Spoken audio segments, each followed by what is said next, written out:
Alrighty, guys, welcome back to the channel again. This is C2 Sector here, and FUD. So much FUD. Why are you guys exploding over FUD?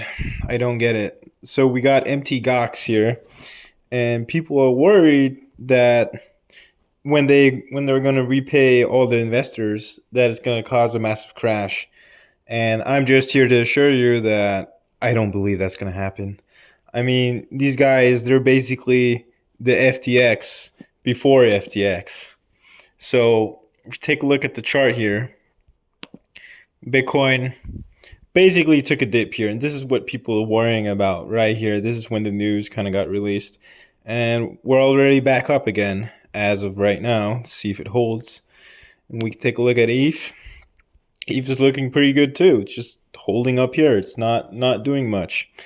So these guys, empty GOX, they're paying back 2.6 billion worth of Bitcoin, like 141 Bitcoin. But so people are getting paid in cash or getting paid in Bitcoin, but they're not being paid for what it's worth now. They're being paid for what it was worth then, back in the day.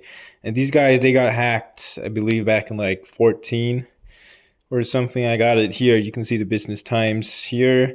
So they were once the world's biggest Bitcoin exchange. And so they're Tokyo based, and MTGOX was hacked back in 2011. And they went bankrupt in 14. And yeah, so it has a lot of people worried. And it's basically 141 Bitcoin. They're returning to rightful owners as of right now. And, people are just thinking that it's just going to cause a massive sell-off and everything's going to crash. So it's just all this FUD. It's always FUD in this space. It's so fun because, that's like this. That's like Sam Bankman-Fried before SBF. This is the original.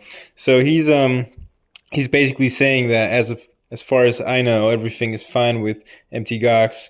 The trustees is moving coins to a different wallet in preparation to distribution.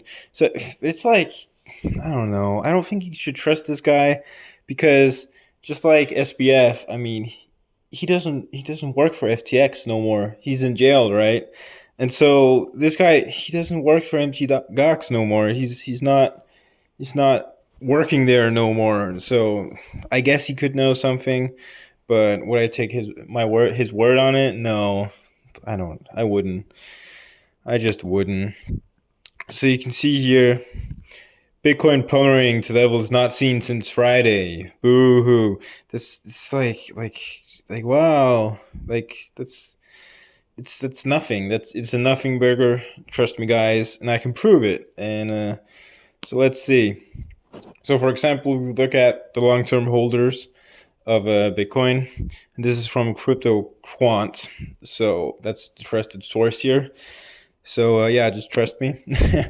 And if you look at here, the long-term holders in activity spectrum, you could basically see that.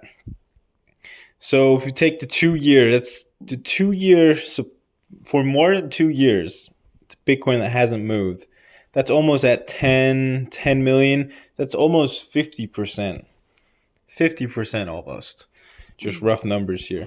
And that's really good. If you see the 3 year for more than 3 years, how is it looking? It's going straight up basically. So more and more people are holding on to Bitcoin for the dear lives.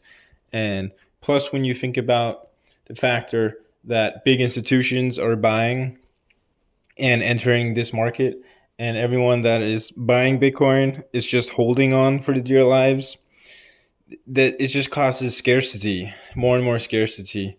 And it shows. You can see it right here on this chart. And yeah, with inactivity for 1 year is all the way up here. It's almost like 70%. So it's just the numbers don't lie. And when the people from MTGOX are going to be repaid, most of them are probably not going to cash out, even though it sucks and they're getting basically what it was worth back in the day. They're not being paid because some of the people, they might have had like over 1,000 Bitcoin, right? And they're not going to be getting paid for what it's worth now. They're being paid for what it's worth back then. So that sucks massively, basically, for them. But that is a part of the game, I guess. It's good they're getting paid out something, at least.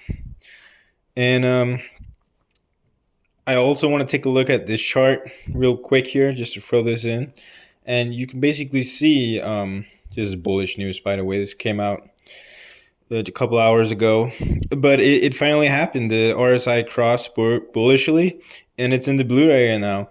So I just want you guys to take a look at this chart here. You can see back in 2017, that is what it resembles the most, I would say.